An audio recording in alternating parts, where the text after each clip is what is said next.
We have Penile neurotoxin, Grotox, it's Tox for growers, and then ScroGro, basically enhancing the size of the package with filler. If it's appearance, we can use filler to really augment the penis. In terms of function, Tox and filler can be used to treat premature ejaculation. Also, Tox can be used to improve erectile function. Some of my patients kind of figure this out on their own, but if they avoid sex or masturbation for 3 days, the results seem to be a lot better. That's now my post-procedure protocol. Do you have to have the penis erect to do this? It helps, and I think that's how I get great results. You're like an artist, John. Like an artist with the penis. You could call yourself Picasso. There you go. My registered name is actually the Dick Whisperer. Welcome to Inside Aesthetics, the world's leading podcast for cosmetic practitioners and business owners. Our podcasts are aimed at medical professionals and should not be used to make medical, legal, or financial decisions. You should get an appropriately tailored piece of advice from a professional in your country. To show your support and stay up to date with our latest episodes, click the follow button if you're listening on Apple Podcasts or Spotify. And if you're watching our episodes on YouTube, hit the subscribe button as well as the bell icon. If you're interested in joining our online community, being a guest on the podcast, or would like to work with us, all of our contact details are in the show notes. And now, let's jump into today's episode. Hey guys, welcome to another episode of Inside Aesthetics, the leading podcast for injectors and cosmetic businesses. Now we're back with our friend, Dr. John Leonardo, all the way from Toronto in Canada. Now, if you missed his first episode with us, that was an Injector Diaries episode, so check it out. You'll find out all about John's background, where he came from in medicine, and a bit about his practice and his treatments and products that he likes. Yeah. And we learned in that episode that John is an expert in a sub-niche of aesthetics and regenerative aesthetics, and let's call it even functional aesthetics, which is male sexual aesthetic treatments, which, weirdly enough, we covered this a little bit in episode 5, a long time ago. Dr. Nero. With Dr. Nero. But I think things have moved on a little bit since then, and we did speak about surgical things as well. Yep. So, John, reintroduce yourself to our audience who maybe missed your last episode. Tell them, about your practice briefly, and then tell them about male sexual aesthetics. What is it exactly? Sure. So my background is in anesthesiology. I was doing that when I was living in New York City, and then I moved to Toronto for a chronic pain management position, which I'm still working. And I started doing aesthetic medicine, and the doors opened the way they did. And all of a sudden, I became one of the pioneers in sexual aesthetics. And what I bring to the table is pretty much just non-surgical options to enhance the penis and the scrotum, and then also the rectum or the anus. It's more relaxation for that. It's more functional, where the penis and the scrotum, it's aesthetic and also functional.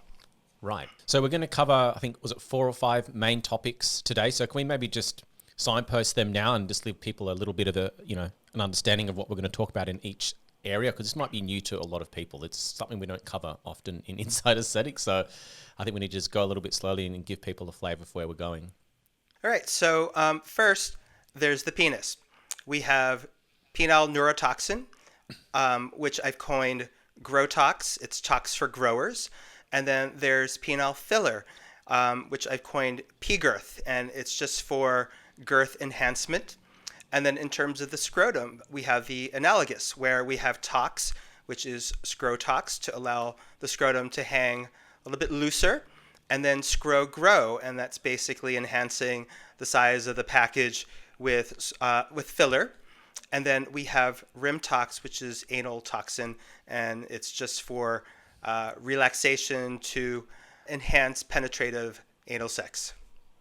So normally in our masterclasses we talk about products, but this time we're going to be talking about techniques. So this is a different type of masterclass to what we normally do. So I'm sure, and John will tell us more around products he likes to use for this these different procedures, and maybe I don't know if you've used different toxins for different sort of niches within this area as well, so we'll get into all of that. Obviously, these treatments that you're offering, they're not just aesthetic, they're functional. So I guess in your consultation, maybe even your pre-consultation, your marketing, how do you cater for the psychological side of things? So, you may get some people there pretty distressed about how things look, and you may just get people who want to spice up their sex life. So it can be a difficult consult, I'm assuming.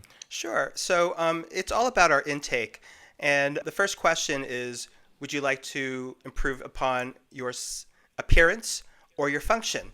All right, so if it's appearance, then we can use filler to really augment the penis, make it thicker. We can also use neurotoxin to allow the penis to hang longer in the flaccid state. So in terms of function, we can improve endurance. Tox and filler can be used to treat premature ejaculation. And then also Tox can be used to improve erectile function. So that's how we kind of screen the patient. Sometimes it's one or the other or both. It just happens to be during the course of the consultation where I kind of feel the patient out, and sometimes they come in with a lot of anxiety, sometimes even shame and embarrassment. And it's up to me to kind of like delve into that a little bit deeper. Like, do you feel embarrassed about yourself? Did someone insult you? And I gain a little bit more insight in terms of what I need to do for the patient. Do you work with any psychologists, or maybe you say no to some people because you think their expectations are just, not going to be catered for by what you can offer them? How often do you have to say no, I guess is my question. So I don't work with a psychologist, but sometimes I wish I did. But for the most part, there's high patient satisfaction when I do penile filler. And I feel like I can make just about everybody happy. However, there's always going to be that one that no matter what you do, they're unhappy. And I think I have like maybe one or two patients that kind of fit that description. But for the most part, it's like they see my body of work. I talk them through everything, the reasoning why I do things. And, I gain their trust to undergo the procedure. Okay. And I know we delved into this a little bit during the Injector Diaries episode that we did with you, but just briefly, how did you find yourself in this sort of sub-niche area of aesthetics? It's not something you hear about commonly. Yeah, so it started with, PRP for musculoskeletal injuries, and then I learned that you can use it for aesthetic applications like hair regrowth and facial aesthetics, and also to improve erectile function. So earlier in my career with sexual medicine, I was treating a lot of erectile dysfunction. And then the sexual aesthetics kind of just happened on demand. I never even really thought about it, but I was approached by 3 patients, and they wanted to be guinea pigs for me to somehow figure out how to augment them. And it was kind of strange how it was a perfect storm of this happening. There's this one gentleman that said that, he's heard that you can inject Botox in the penis to make it bigger. I was like, no, it doesn't go there. I don't know what you're talking about. And then I found an article. It was a group in Egypt that used neurotoxin to help with erectile dysfunction. However, at the time, I couldn't find any publications about using Tox to treat the hyperactive retraction reflex of the penis, which is namely shrinkage. So I was pretty much, I guess, the pioneer of that. I'm the only one I can think of that has been doing this that early. It was in 2019. And I preceded other providers by 2 or 3 years in doing this. And then I had another patient that wanted just to be bigger, right? And the obvious choice was dermal filler.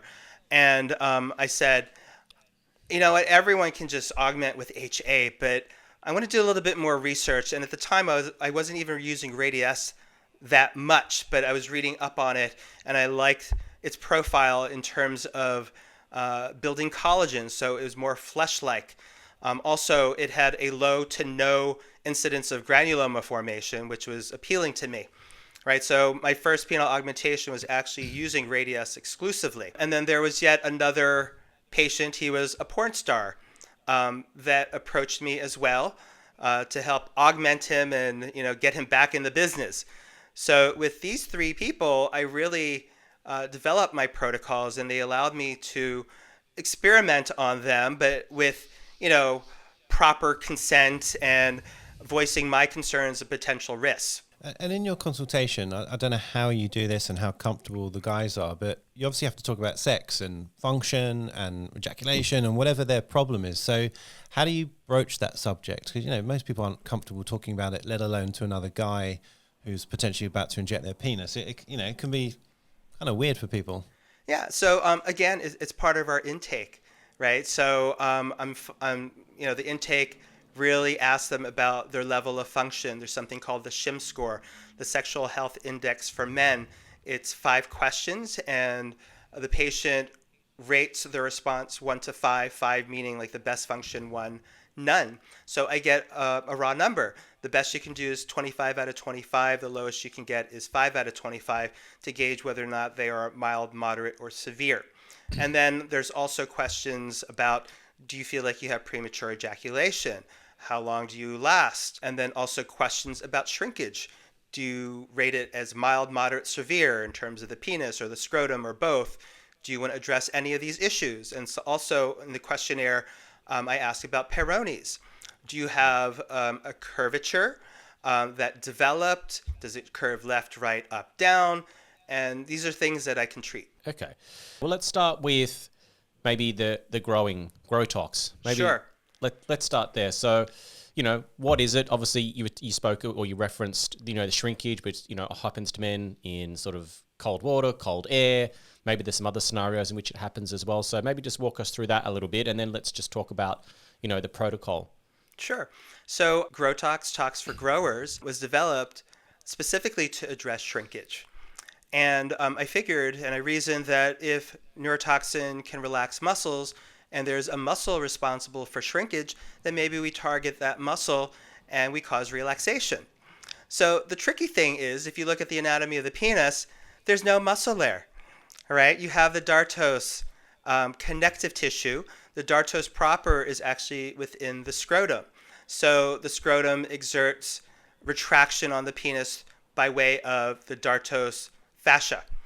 All right, so when I was first experimenting with this, I was injecting it kind of subdermally in hopes to, affect the mechanism. But what I found to be effective, and at the time it didn't really make sense to me, was intracavernosal injection. All right, and when you think about it, it really makes sense because the corpus cavernosum, that's the chamber in the penis that accepts all the blood. And there's lots of smooth muscles within the vasculature. And if you target them with neurotoxin, they're going to relax over a period of time, creating a low pressure system. And there are actual studies that show that there's increased blood flow velocity after neurotoxin in the corpus cavernosum. And when your erection subsides, those smooth muscles don't constrict and contract as much, so it doesn't empty the penis quite so effectively.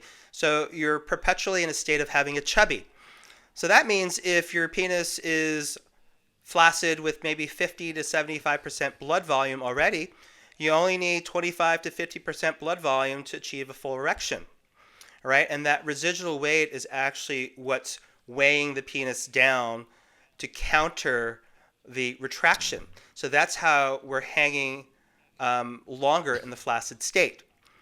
And then one thing that I later realized was that this was actually a pretty good treatment in terms of improving endurance, because we need sympathetic tone to climax, right? And our neurotoxin, it's anti-sympathetic. That's why we can use it for hyperhidrosis.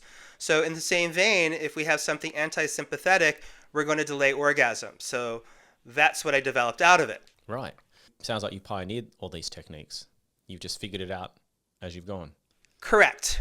And then I'm not a urologist. My background is in anesthesiology, and what I bring to the table is that and also aesthetic medicine. And I have urology colleagues that, I would pick their brain on occasion, to help really perfect what I was doing and, with safety in mind and efficacy. Is it too simplistic to think of the Grotox kind of mechanism as like injectable Viagra? You're just, you're doing something a little bit longer term to allow those blood vessels to basically just relax for longer than what Viagra would do?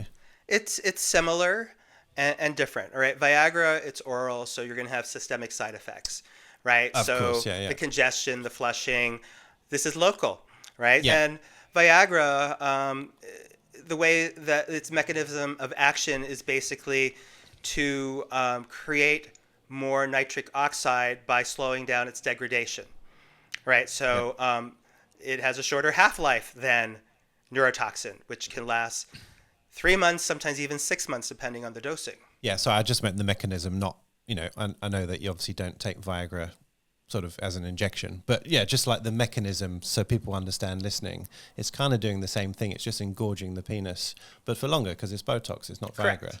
Yeah, and Okay. it's great because it can also help other therapies work better.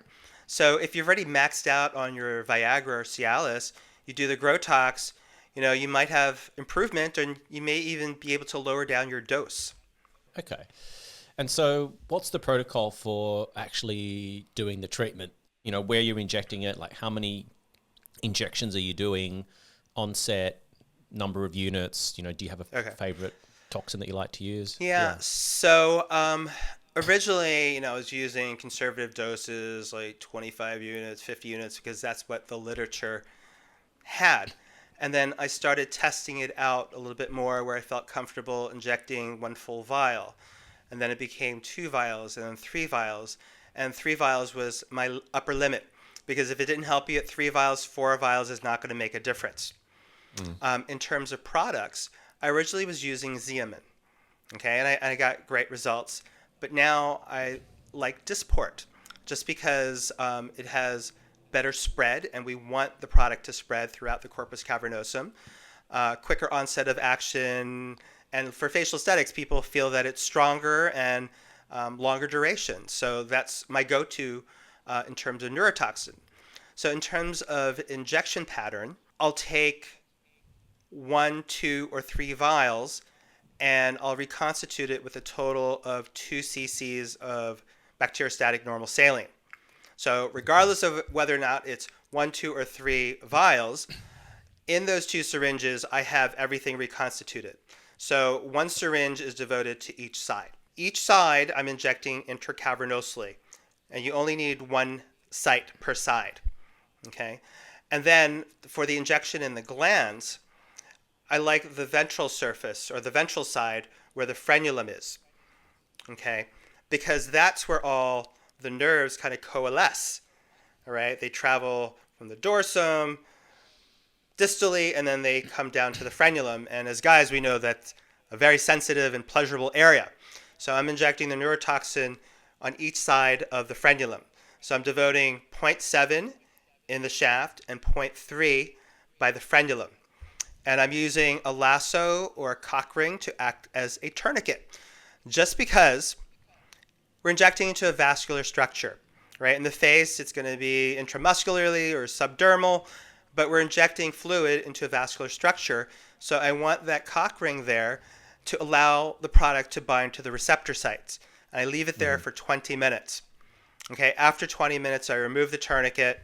And some of my patients kind of figure this out on their own, but if they avoid sex or masturbation for 3 days, the results seem to be a lot better. So that's now my post-procedure protocol. No sex or masturbation for 3 days, because the thought is the product's probably still lingering there, and you don't want to squeeze it out prematurely, and just give it the most opportunity to bind. Okay. So you go. Don't instead of don't massage your face, don't massage your penis. Yes. I'm out. It's a tough 3 days, but you can handle it.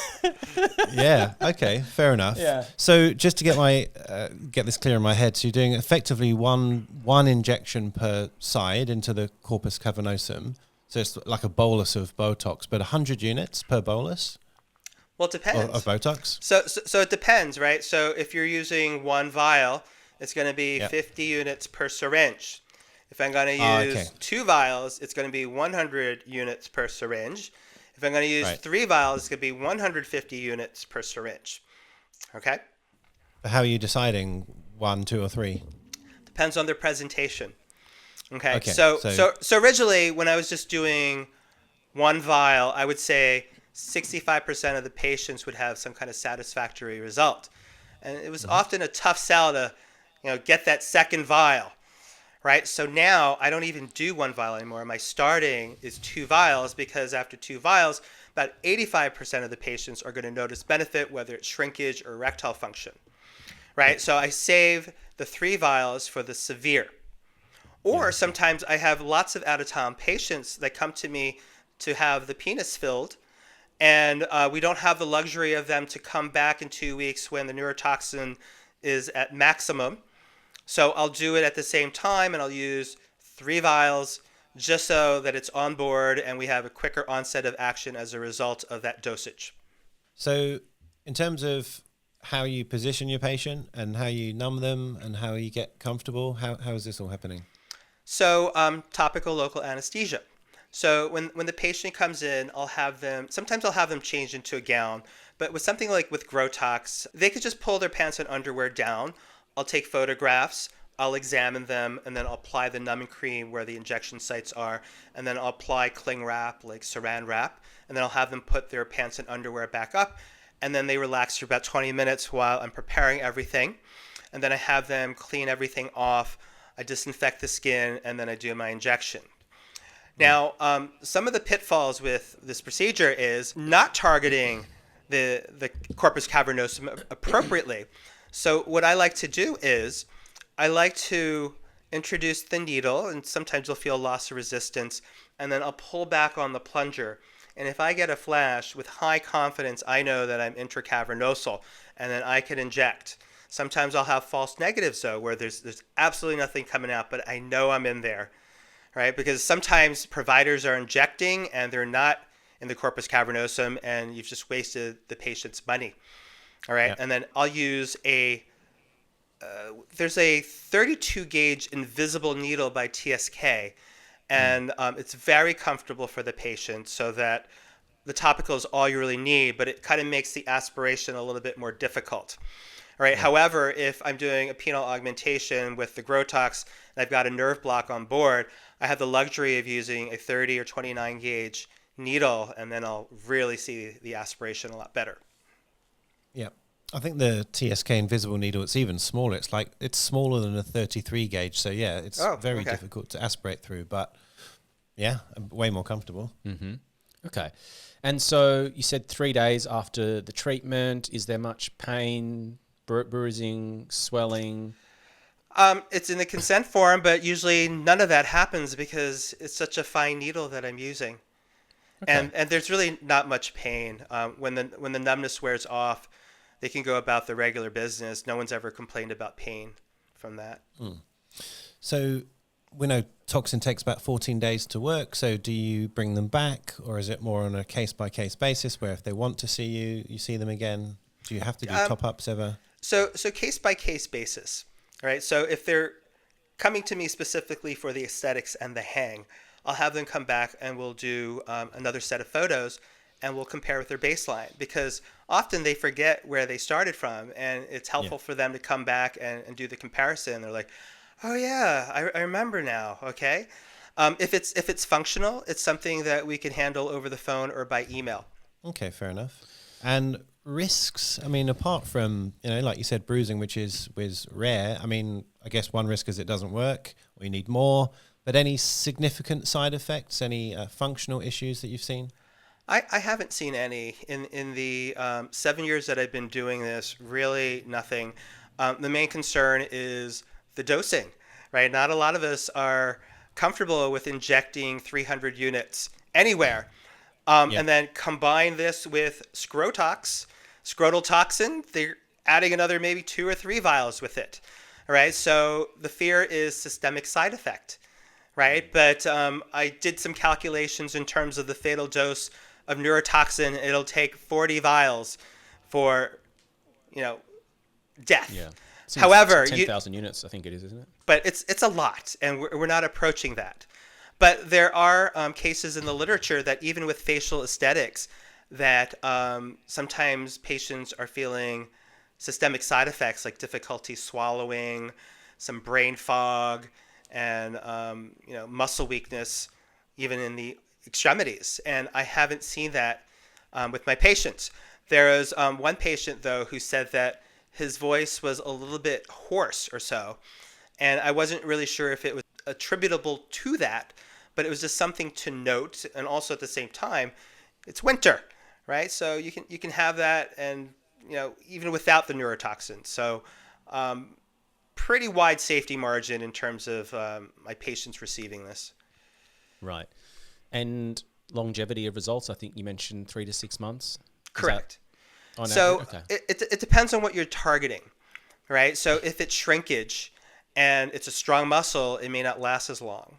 But like hyperhidrosis, sometimes that can last 9 months to 12 months. So if it's premature ejaculation and, improving longevity and endurance, that might last a little bit longer. Off the wall kind of question. Ever seen any issues with resistance with doing that kind of high dosing on a regular basis? I have not. However, there's one patient that traveled to me from Texas. He got 3 vials of Dysport, praising me. He absolutely loved it, right? So then he came back and nothing. And he was like, "Oh, like what happened? I don't see a difference," and blah blah blah. And then like I was thinking maybe that's what happened, and I said, if you trust me enough to come back, I want to change products. I want to try maybe Xeomin, all right? Because sometimes with neurotoxin, you can develop antibodies that actually target the molecule. But he never came back, unfortunately. Yeah. I mean, that wouldn't necessarily make sense, because once you've got the antibody, theoretically all the botulinum toxin A's shouldn't work. But yeah, you hear injectors say, well, I swapped them and it did work. So I don't know. I'm not fully sure that we completely understand resistance. But it's a good question, because, if you do your Grotox and then 3 weeks later you're doing your facial aesthetic tox, and then 2 weeks later you're doing your underarms, you're doing a lot of toxins spread out, not in one hit, and maybe you do get sensitized. So yeah. It's a And good then question. one of my first patients, he gets 3 vials for his penis, 2 vials for his scrotum every 3 months, and he's been doing this since 2019, and it's still going strong. And in 2023, 4 years after we started, he was due for his next dose, and I was like, you are like hanging like this is at maximum. And I did a before and after split, because like at 3 months, you're expecting it to all wear off. And it was just remarkable how much hang he had. I was like, are you sure you don't want to prolong this to 4 months or lower the dose? Like, oh, no, I want to stick with the winner. And he's still doing that to this day. I was like, okay. Cool. So David wants to know, how much does this cost? Can I afford this? I don't know. Yeah. So I try to make it as affordable as possible, just because I want guys to keep coming back if they love it, right? And I don't want it to be out of reach. So I want to recuperate whatever the cost of the products are, right? So in Canada, at the volume that I'm purchasing, my Dysport can be as low as 250 Canadian dollars or 220 if I'm buying 100 at a time. My Xeomin is about 285 or so. So originally, when I was injecting 1 vial, I would charge 700. And I think that's pretty reasonable, because there's not much work for me to do. I put topical numbing cream, clean it off, inject it, cock ring for 20 minutes. I could see another patient, come back. There's really not much work to this, right? So I price it at 700 for 1 vial, 1,100 for 2 vials, 1,500 for 3 vials. And there's value in doing it at the same time, as opposed to doing 1 vial, 3 different appointments, because that's going to end up being 2,100 instead of 1,500.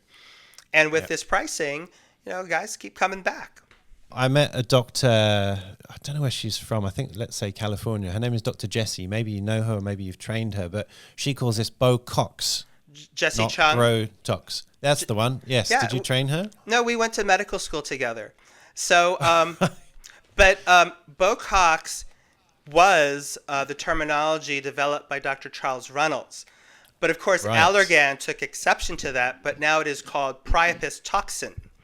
So my Grotox preceded Bo-Cox by 3 years. So Right. I came back to Fairhope, Alabama to be one of his official trainers. And at the time, he just developed Bo-Cox. And his only understanding of it was that it improved erectile function. And I educated him about the other 2 indications, particularly shrinkage and also for premature ejaculation. Showed him my before and after photos. Absolutely loved it. So now he's advertising that as their indications. Now, his protocol is different than mine. He doesn't use a cock ring. And his reasoning for it just doesn't make sense to me, because he's like, well, when we do neurotoxin for the face, we're not putting, a tourniquet around the neck. It's like, that doesn't even make sense, because we're injecting into a vascular structure versus intramuscularly. muscle. So that doesn't even make any sense, right? And his Yeah. injection pattern, it's not by the frenulum, it's by the dorsum of the glands, kind of in the corona. That's where he does his P-shot injections, right? So, and Dr. Ronalds knows that, like, I was ahead of him, all right? Have you heard of Magnum, Jan Trokel? No. All right. So when I had a very small Instagram following of maybe about like 1,000 people, and I introduced Grotox, Dr. Lana Chuck from New York City, she's a urologist, she introduced me to Dr. Jan Trokel. And we were collaborating on this project, right? Where I did all the filming. It's like, John, how about if you just focus on your hands? Your face doesn't have to be in it. And I bought all this equipment for him, etc. We made these instructional videos, and he rebranded it as Magnum, but with a Y.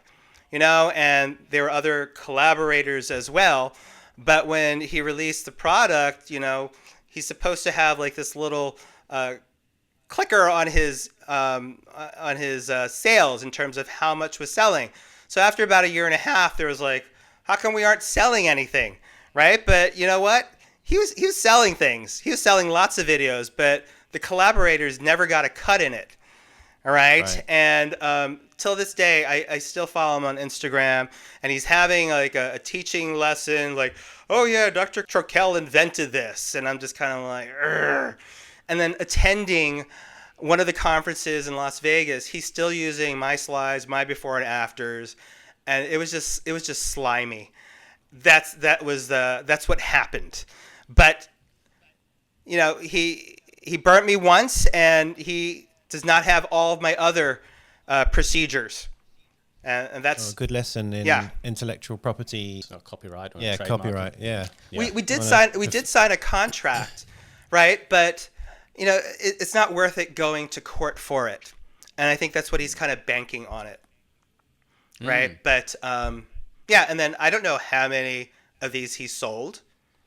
Well, you live and you learn, and you're still doing enough procedures to, I guess, not worry about it. Yeah. So we've grown the penis with Toxin, but now we want to augment the penis with filler. So you've called this P-Girth. I guess just talk us through the why, first of all. What sort of penis is suitable for this and what is not? Sure. So let's start with unsuitable. That would be kind of like the micropenis. It's just technically very difficult, and I don't think they're going to achieve what they want, which is actually more length. This is for girthing. All right. And then on the other extreme, guys that are already really big and have a lot of girth. I mean, I won't turn them down if they want to do that, but I feel sorry for the partner, or maybe the partner wants it. I'm not going to judge. Right. So this is, I guess, best, again, with mild to moderate disease, right? People who just want to get a little bit bigger, spice things up in the bedroom, give you a little bit more confidence. So those are the ideal candidates. So it starts with the physical examination, all right?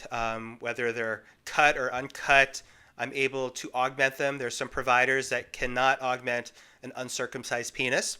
I'm going to screen them for shrinkage, okay? Because if we lay down the product and there's a disparity between erect and flaccid, you're going to get contour irregularities, all right? Yeah. And when in the other segment, I mentioned that I was part of Fallow Boards. It's this online community dedicated to penile augmentation, and I kind of joined late in the game. And there's all this conversation about how to preserve the work, because it could look great right after, but with retractions, etc., the work gets ruined. And there's all this discussion about using a sleeve for 2 weeks, 24/7, traction devices, this, that, whatever. And here I am just kind of laughing, like, my post-care instructions is no sex or masturbation for 2 weeks. That's harder than the 3 days. I say it's going to be the hardest 2 weeks of your life. You got this brand new toy and you can't play with it. But that's because I'm pre-treating them with the penile neurotoxin. They're hanging longer in the flaccid state. So if you were local, you would get the toxin, then you come back in 2 weeks, at least 2 weeks, and then fill. If you're from out of town, I'm doing it on the same procedure date, but I'm loading you up with 3 vials of neurotoxin. Okay? Yeah. There's the question of how do I make them comfortable, right? Because the penis is very sensitive, and if it's painful, people are not coming back. Again, I'm an anesthesiologist, so I like to make things nice and numb and comfortable. So I apply topical numbing. I have 4 levels of numbing. Topical numbing. Then I do a dorsal penile nerve block. And then I use a cannula instead of a needle. I use a cannula technique. And my first pass with the cannula, I'm separating the tissue planes and I'm injecting local anesthesia underneath. And my 4th level of numbing, I use a hybrid between Radiesse and HA. And within that hybrid, I'm blending 1 cc of local anesthesia. So as I'm working, the penis is getting number. All right, so these patients are comfortable.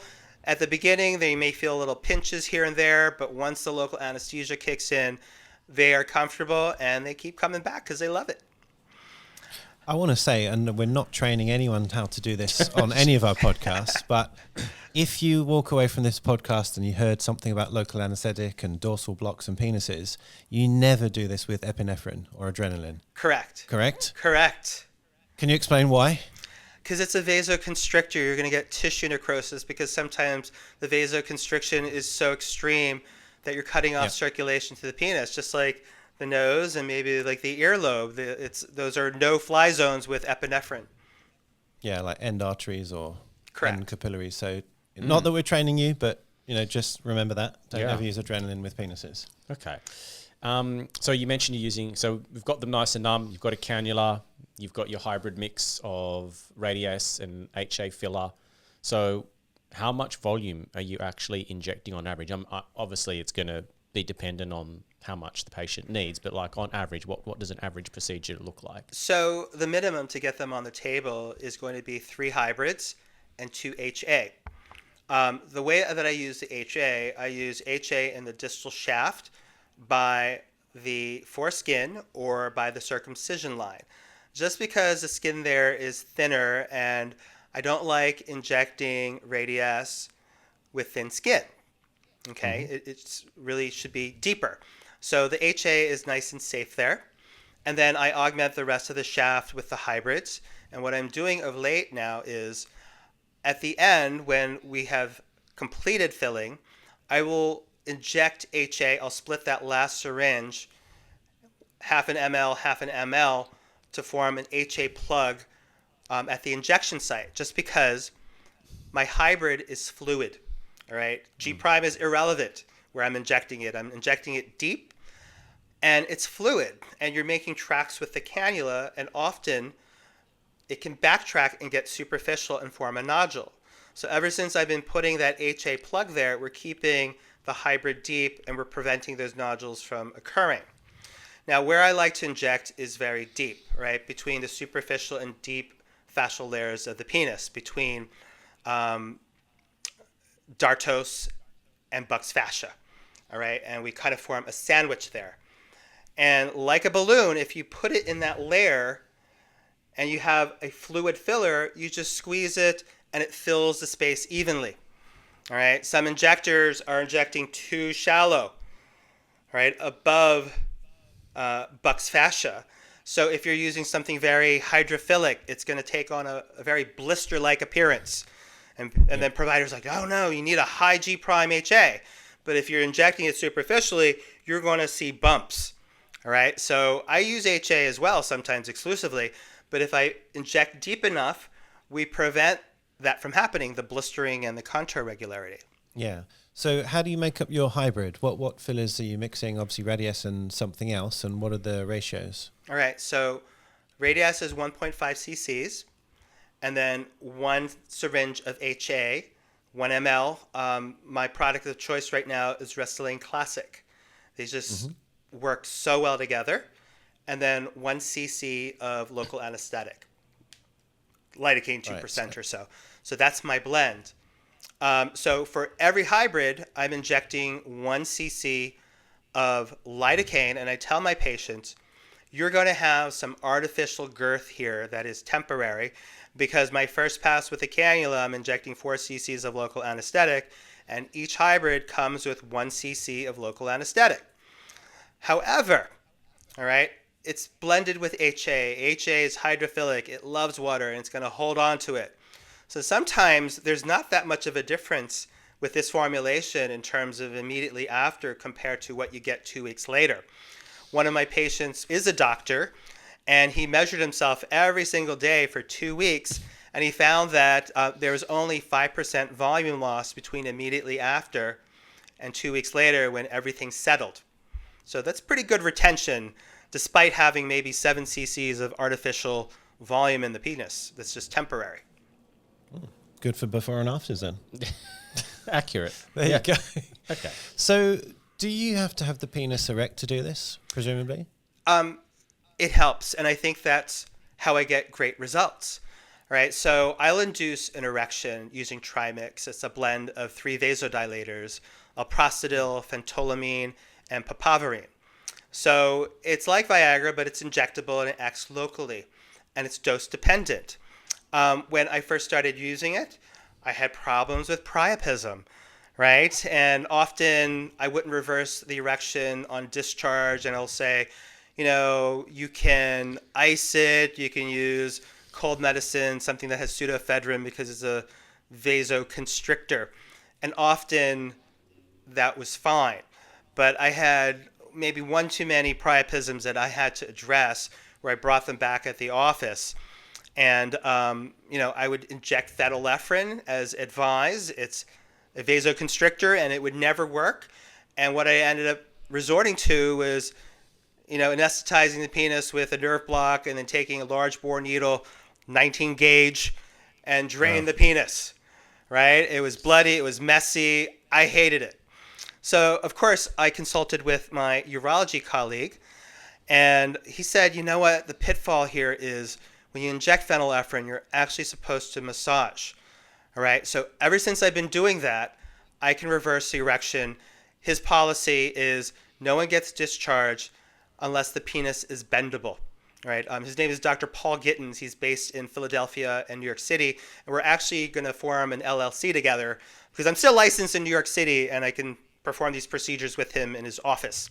But he helped me develop my protocol, and I owe a lot to him for it.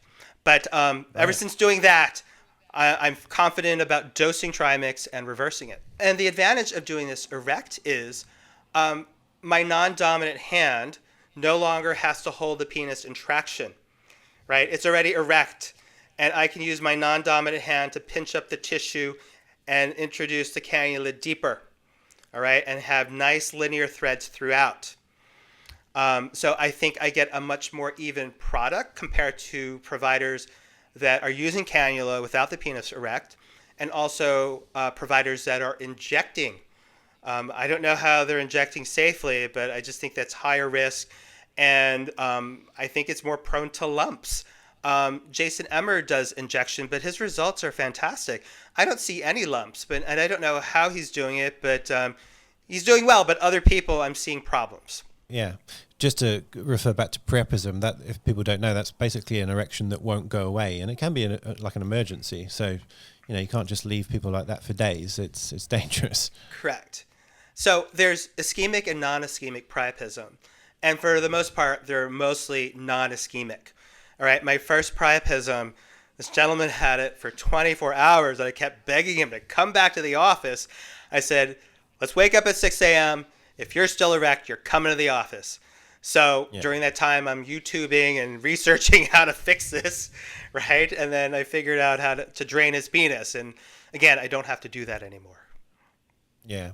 I don't know if you've seen people do these types of procedures in Australia. There's a handful of people who do it routinely or regularly. I certainly haven't tried it. But I think that they're using just HA, and it looks like they're putting it superficially. And I think you alluded to it, John. It kind of looks just a bit swollen and edematous. I wouldn't say it looks good. Is that your experience? That is correct. It looks like a blister. And often the providers, even if they're using good product, sometimes they just don't sculpt the penis, with the natural contours in mind. Often they'll just augment the dorsum, or sometimes they'll just augment the sides, and it looks odd. I like to do almost circumferentially, right, where I'm capturing most of the sides and the dorsum. I leave the ventral surface alone. That's where the urethra is. And I don't want a vascular occlusion within the urethra because you're not going to be able to see it. You're not going to be able to monitor, whether or not you fixed it, right, until it's way too late. Sounds like a... That would be a doozy. Yeah. Sounds like you're like an artist, John. You're like an artist with the penis. You could call yourself Picasso. There you go. My registered name is actually the Dick Whisperer. Isn't that your name as well? Everyone's crashed their cars at this point. Either laughing or crying. The Dick Whisperer. Love it. One of my patients coined that because he felt like I was kind of in tune with what their needs are. If the penis isn't working properly, somehow I can fix it. If it's not behaving or if it's not living up to their expectations, I have ways to get it back in shape so that these guys can be proud of what they have. Have you? I mean, I can't imagine why it would be more or less dangerous. But have you tried Sculptra instead of Radiesse? Have you played around with different bio-stimulators? I would not use Sculptra just because I had a conversation with Shino Bay, world expert in Sculptra. He said that one conference, some provider cornered him in the washroom and said, Shino, I injected myself with Sculptra. Can you take a look? And Shino's like, not here. That's how rumors start. Yeah. Yeah. Let's go up to the bedroom. And he said that it was just full of granulomas. And, he's like, I don't know what the end result was, if it had to be surgically excised or, Jeez. if he used this 5-FU, dexamethasone, Kenalog mixture to resolve it. So that's why I do not use Sculptra. I think the skin is just too thin. You just need a little bit deeper tissue. Or if you're going to go thin, you got to go really hyperdilute. And you got to keep doing it, repeatedly, because you're not injecting that much product if you're doing it hyperdilute, per session. Yeah. Okay. Recovery, complications, and how often do you need to repeat the procedure? Okay. So in terms of recovery, I say day after, you're going to regret your life choices. It's going to look mangled. It's going to look black and blue. It's going to look ugly, and you're going to hate me. And it's the truth, right? It swells. But I said you just have to trust the process, all right? If there's too much swelling, elevate the penis upward to allow gravity to drain it, and that'll expedite healing. And no sex or masturbation for 2 weeks, and just be as naked as possible if you're able to, or go commando. You have to be cognizant of your body position. So if you're sitting, you don't want to be leaning forward because everything gets sucked in. So kind of like recline a little bit, especially if you have a plane ride. Same thing with standing. You don't want to be leaning over. You want to be kind of leaning back. All right. So all that in light of Grotox, pretty easy. Right. In terms of how often this needs to be repeated, there's no set schedule. It depends on budget and goals, because some patients like to do a slow build over time where they're coming maybe quarterly. All right. Some patients, they don't have the budget for it. I had 3 patients come back after 32 months, and I asked all 3 of them, do you feel like you're still bigger than your baseline? 2 of them said yes. 1 said no. I took their measurements, compared them to baseline. All 3 were bigger than baseline. So the one who thought it was all gone, it's kind of misleading because the radius turns into collagen, right? So he didn't feel like he had this like jelly sack of HA filler there. He felt like it was all him. So yeah, but it was all there. Will it last longer? Yes. And some people, will other people eat it up sooner? Absolutely. All right. When they ask, how long will this last? I give that example and I say it's an irrelevant question because you're going to come back long before it's all gone. Because like lips, right? You keep filling it, but for the penis, it's almost acceptable to have it bigger because there's a certain endpoint where it still looks pretty good. My endpoint is in an erect penis, if I cannot pinch the skin anymore, that skin is too tight to accommodate any more filler, and that is the maximum volume.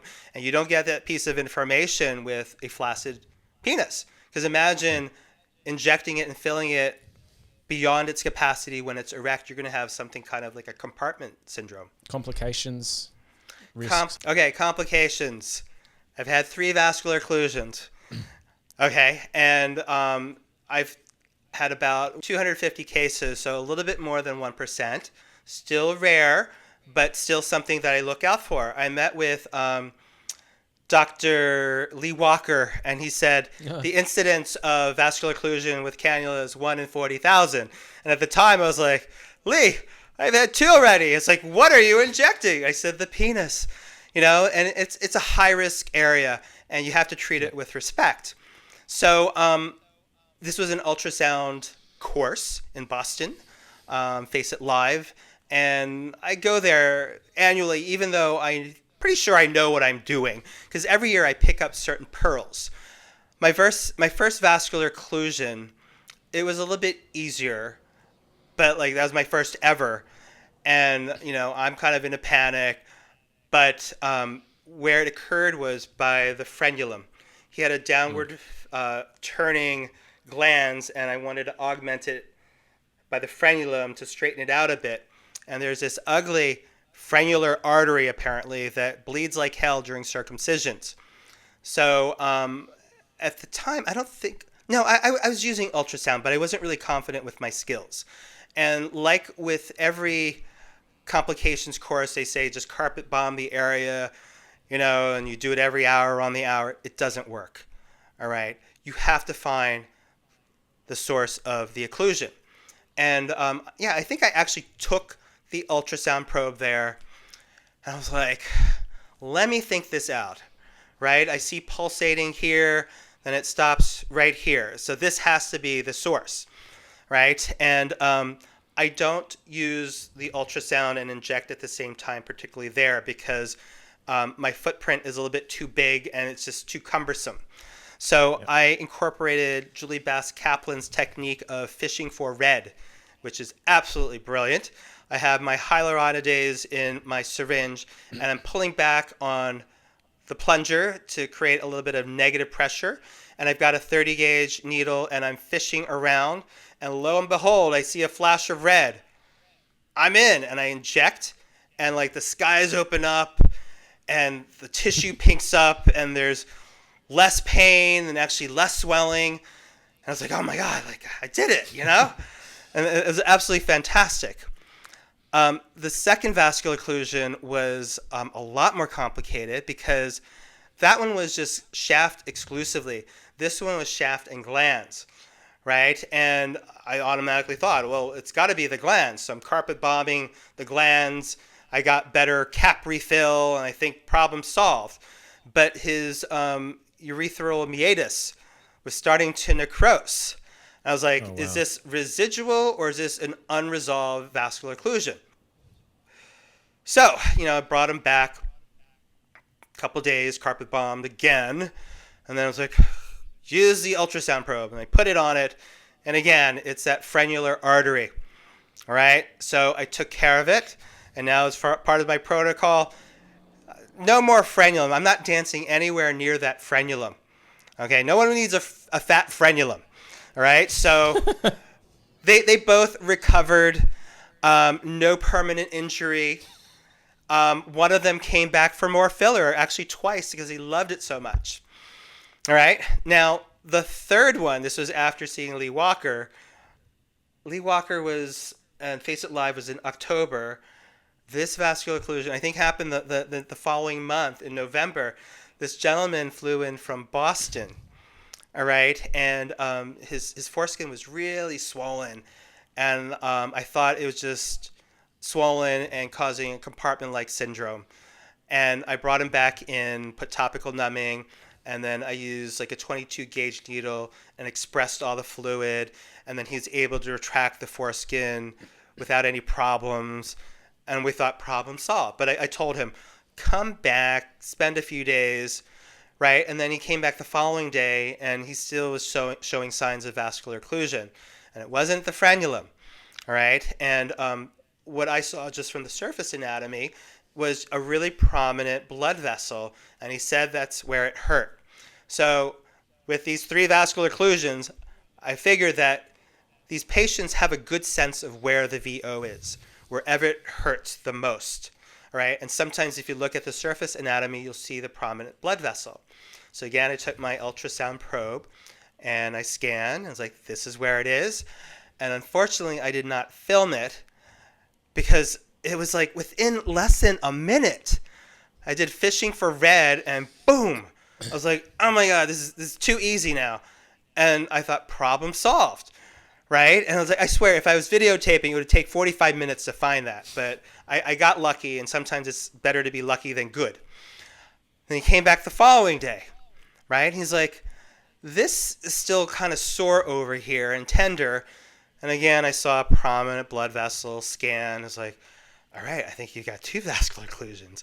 So again, I went fishing for red, and then within 2 minutes, I got the flash, injected, problem solved, right? I don't ever want to see another vascular occlusion in my life, but I feel like if I did, I'm probably like really adept at handling it.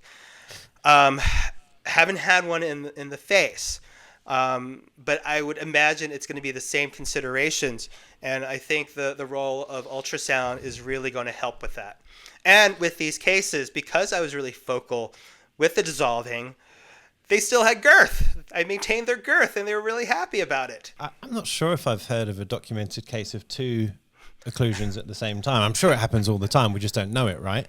But yeah, maybe you should write that up. That'd be a good case report. Like he was just unlucky. It wasn't his frenular artery, and I use a 22 gauge cannula, which is pretty thick, right? Yep. Just because most of the blood vessels, particularly arteries in that plane, are typically smaller. So he may have had an anomaly in terms of his vasculature in that plane where he was prone to it. And I said, if you ever want to come back here, I don't know if you ever do, at least know where those blood vessels are, and I'll be very careful around it or just avoid it altogether. Yeah, so tell us about cost, because this is a lot of filler. Yeah, this is important because, you know what?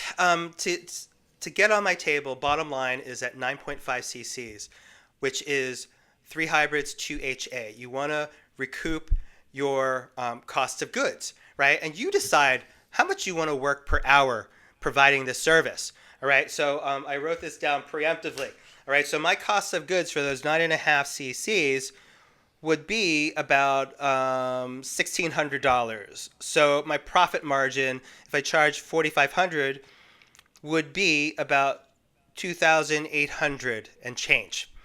Mm-hmm. If I do this in 2 hours, I'm working for about $1,400 an hour. That's pretty good, right? I'm happy with that.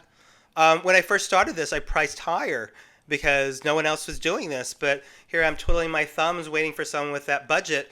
But that $4,500, it's doable for a lot of people, right? You throw in the neurotoxin, the 3 vials of Dysport, right? Your cost of goods is $2,370, and it's a $6,000 procedure. And then your net is $3,600 and change. And it's about 2.5 hours, and it's still about $1,450 per hour. You know, do I have 40 hours of this a week? No, right? But this is great to have. You have 2-3 of these cases. It's wonderful. Yeah, the total package. Yeah. Wow, this I'm on fire. That joke's galore.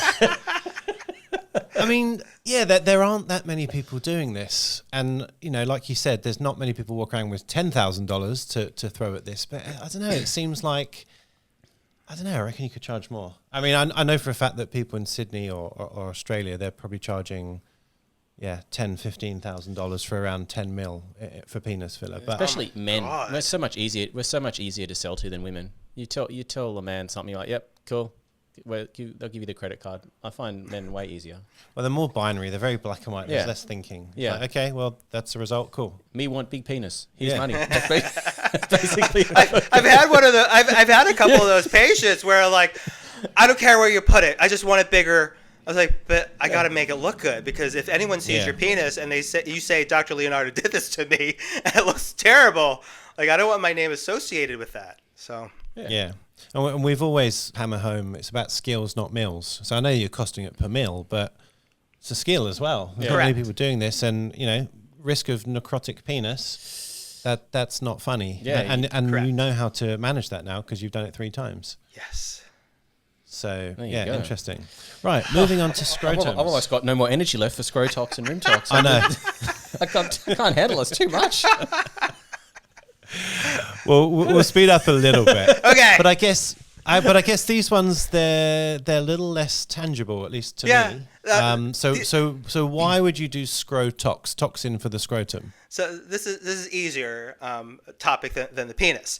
All right. So like the penis, there's retraction, and sometimes it's so severe that it's actually painful, and then sometimes guys want to have a bigger bulge, particularly with their gray sweatpants. But if they got all this retraction going on, they're going to look smaller than they actually are. So it's the same kind of considerations. Okay. And then also it's a hyperhidrosis treatment. So if you got sweaty balls, this is a great treatment for that. All right. So that's pretty easy. And sometimes when you have relaxed scrotum and the testes are hanging lower, they get a little bit more attention, a little bit more love, as opposed to being tucked back behind the penis, right? And then some of my straight patients, they'll say that their wives just absolutely love it when their sack is slapping against their rear. Like, all right, never thought of that, but more power to you. All right. Wow. Okay. I need a Valium. Everyone in their car is absolutely rolling around. I've got to be honest. When I heard that with ScroTox, I thought it was to get rid of the wrinkles, but no. Well, it is. It does that. Oh, really? It okay. removes the wrinkles, but the wrinkles are also responsible for the contraction. All right. Ah. Yeah. Two birds, one stone. Yeah. Yeah. So that's pretty easy. I have to be honest. Yeah, I was referred one patient by a urologist for exactly this procedure because for whatever reason his contraction of the scrotum was painful for him. So we did it like as a complete shot to nothing, and he was really happy. So absolutely. There are some medical reasons to do it as well. Absolutely. So with this, I use topical numbing cream, 20 minutes, wipe it off, and then I'm using a total of 4 cc's of volume. So 2 cc's per side, no matter if I'm using 1, 2, or 3 vials. Okay. Yeah. And then I'm just distributing it evenly throughout using a 30 gauge half-inch syringe. It's just intradermal. You're making these little blebs. The skin there is so thin that you can get away with the blebs, and it's going to spread very well. Dysport is my product of choice. I've tried Nuceiva or Jeuveau. Don't like it because it's so pinpoint. It doesn't spread very well. Also tried Latibo. Don't like it. Right? So again, Dysport product of choice. Botox, I think, is a good choice there as well, along with Xeomin. My first time was with Xeomin. You heard it here first. Latibo's not good for slappage. Wow, we were. Okay. Wow. All right. So ScroGro. All right. Any more questions about ScroTox? No. I think we've covered that. Now, this one I really can't get my head around. ScroGro. So you're going to use a filler to grow the volume of the scrotum. Correct. So, again, topical numbing, and I'm using a cannula. So I'm using 25 gauge, 50 millimeter, so that I can really fan it out. All right. I don't think it'll accommodate a 22 gauge, right? And you just want to be just really subdermal. There's not a lot of tissue there. And my first pass is with local anesthesia, 2% local anesthesia, total of 3 cc's, 1.5 cc's per side. You don't want too much volume, but it actually hydrodissects to make it easier to inject the filler. And then you can also inject your neurotoxin at that same time if you wanted to, like in one visit, right? Or you could just go ahead and fill. I just had a ScroGro case a couple days ago. I used 10 cc's per side. Really great result. They look bigger, and I've asked my ScroGro patients, so does it feel like a thick sack, or is it all kind of like together and you just got like a bigger bulge? It's like, that's exactly what it is. I just feel like I have a bigger bulge, and there's no delineation between filler and you, right? And I was like, all right, fantastic. So you said 10 cc's per side of the scrotum. Correct. with which type of filler? So in Canada, we have Revenus Contour XL. They're 10 cc syringes. All right, Oh, so right. they're great for body filling. And when I do HA exclusively for the penis, I'll use Contour XL. I've tried to blend Contour with Radius. They don't play well together. It leads to a lot of nodules. So Restylane, it's smooth like butter, but Contour XL for the penis, it's perfect. And then also for ScroGro, that's my go-to. It's just that you cannot inject from the 10 cc syringe. It's very difficult. So I transfer it over to 1 cc syringes. Some of them are flimsy. Some of them are constructed a little bit more sturdier. You need a sturdy syringe. Okay, interesting. And, well, presumably bad swelling immediately after for a few days. Like that's probably the They'll biggest welcome risk. the swelling. You know what? And like no one's ever complained about it being like too swollen, right? Hey, it's too big. It's not outrageous. Yeah, it's like saying the weather's too nice. Yeah. It's on fire today.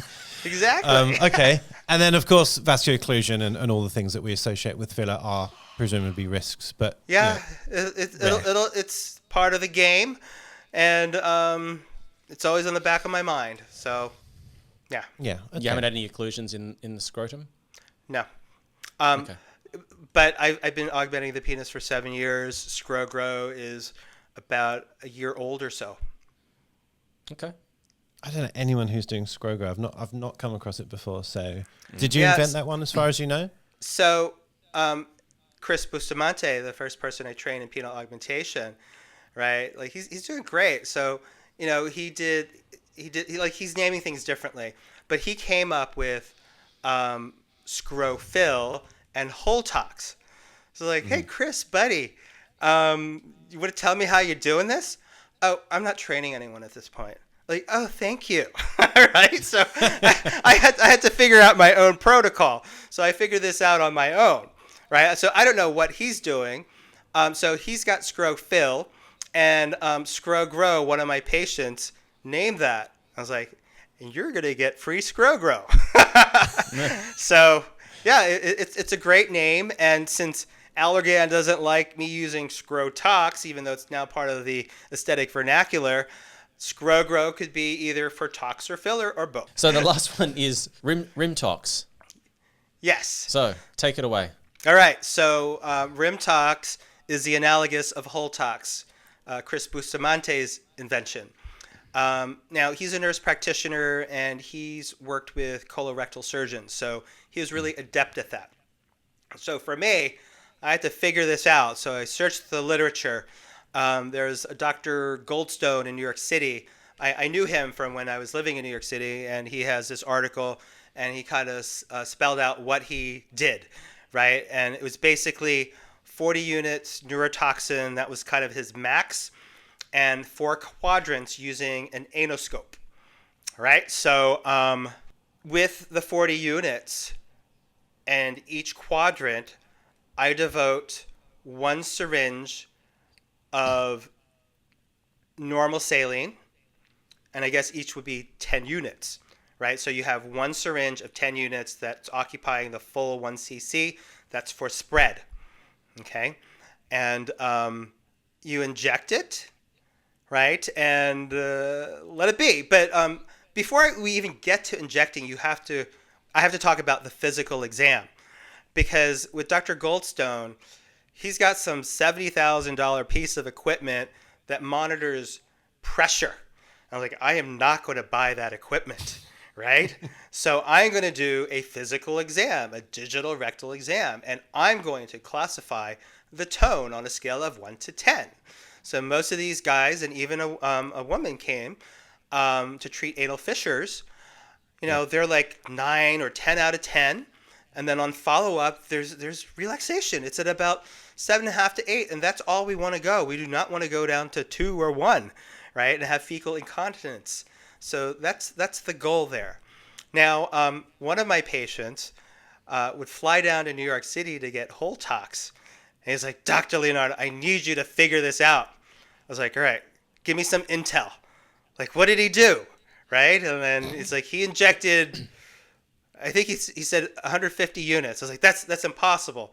But like they're thinking charging per unit, right? So it's 1,500. So he thought he got 150 units.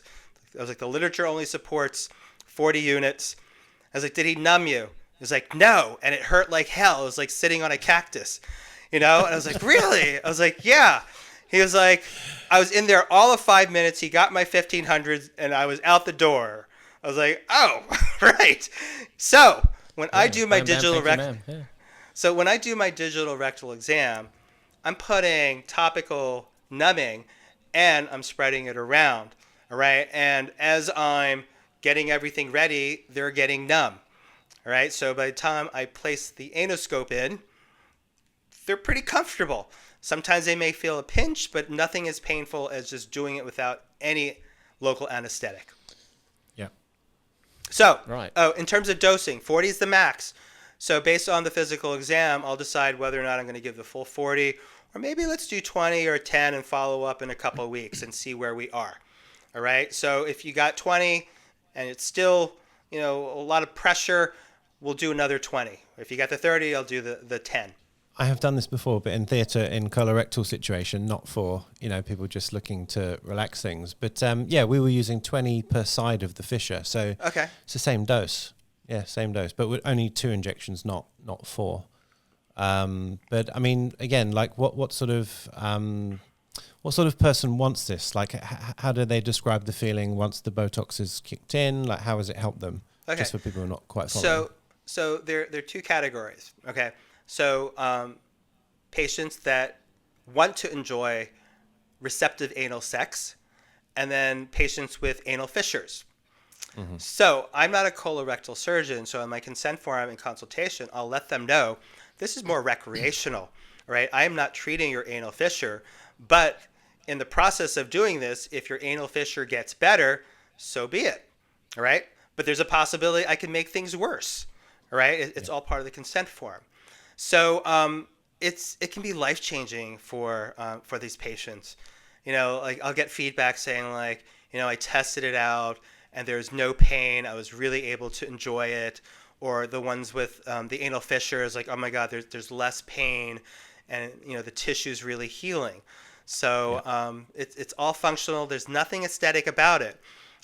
Jason Emmer, when he kind of stepped on Chris Busamante's toes because he posted introducing Holtox with the TM on it, and Chris already has the registration, right? He's saying like, oh, this is anal beautification. And then I was like, there's nothing beautifying about this. And I had to throw in my Instagram posts about like, I'm not making this hole any prettier than it already is, right? This is functional, right? And in terms of like the target, we have the external anal sphincter, internal anal sphincter. So the external, we have voluntary control. Internal, we do not. So I target internal. All right, so that even if that is relaxed, you still have the ability to clamp down. Yeah. I did have a patient that requested, can you just put a little on the external, and I put a little 5 units there, and he loved it. All right, but I can do that, but I don't want to be aggressive in terms of toxing the external anal sphincter. I still remember my theatre days. I was the guy who had to go to the pharmacy and get the Botox, and everyone knew that I did Botox outside of hospital. And of course, we were only using 40 units. So I was the person who was given the Botox to go and throw it in the bin. And so that's what I would do with the Botox after the procedure. You're not the only one, I'm sure. Yeah. There we go. You're exhausted, aren't you? I'm worn out now. You're just thinking of all the possibilities of what you can do now. You're thinking of what am I going to get from Dr. Leonardo if I visit? So when are we going back to Canada? Camera? No, honestly, John, that was fascinating. I kind of feel like we've done it a disservice. We raced through some of that, but I'm sure we've got our audience interested and stimulated, and even if they'll never do it themselves, it's interesting to know what's available out there. Yeah. So thank you again. And my pleasure. Yeah. Any parting comments? No, thank you so much. Looking forward to staying in touch. Obviously, you're part of our IA community. Our app is launching in a few weeks. You're on there. Maybe we'll somehow get you to film a training course and we can help you sell it through our platform, because that's something we're able to do in the future as well. So we should have a chat about that potentially offline. One thing I want to add is like this discussion is very visual, right? And you don't benefit from that from a podcast. So if you actually go to my website, leonardomedicine.com, I've got a gallery of, I've got several galleries of what I do before and after, so it's going to make sense to you in terms of what we can do with Botox for growers, right, and penile augmentation. And I think I'm going to start a gallery of correcting other people's work, because I think that's also important to see. And then also in terms of training, I train a lot of patients, or I'm sorry, I train a lot of providers in Toronto. I don't train patients to self-inject, but I train a lot of providers to do this. And I never want to market the term P-Girth just because no one can do it like me. No one can handle the vascular occlusions like me or develop them, right? There's an aesthetic eye to it, but I will give you the skills that you need to figure it out on your own, all right? But Grotox in Canada is something that I do license, but I do not have the registration in the United States. And now I think Grotox has just become part of the aesthetic vernacular. So. Great. Well, one little, tease about our new app, IA Community, is that in there'll be a section for HCPs only called IAgram. Mm-hmm. Now, what you just said about before and afters and showcasing what you do, that kind of content would be perfect for IAgram. So we've created our own social media feed only for HCPs. So get on the app when it's eventually out, and you can start showcasing your work and actually sort of peer feedback about your work and grow your reputation if you're doing really niche topics, treatments like John is. We might need to get a customized thumbnail for those posts. I can imagine someone going through their phone on the coffee at 9 a.m. and just these random penises just coming up on their screen. Well, if you're an HCP, doesn't matter. That's what we're all doctors and nurses here, right? Absolutely. Anyways, John, thank you again. Appreciate your time. Thanks for doing 2 podcasts with us, not just one. We're exhausted, and we'll see you maybe in a 3rd one in the future. All right. Thank you so much. It was a pleasure. Thanks, John. See you later. Bye-bye. Thanks. We hope you enjoyed that episode, guys. To stay up to date with our latest news and episodes, follow us on Instagram, and we're now on TikTok. You can also now watch our full video episodes on YouTube and Spotify. So if you like what we do, please give us a like and subscribe. Please also consider joining our Patreon for invaluable business and injectable education. Get access to our global community of like-minded professionals, hints and tips videos, bonus podcast content, and more. All of our social links, Patreon, and contact information are in the show notes below, and we'll see you in the next episode.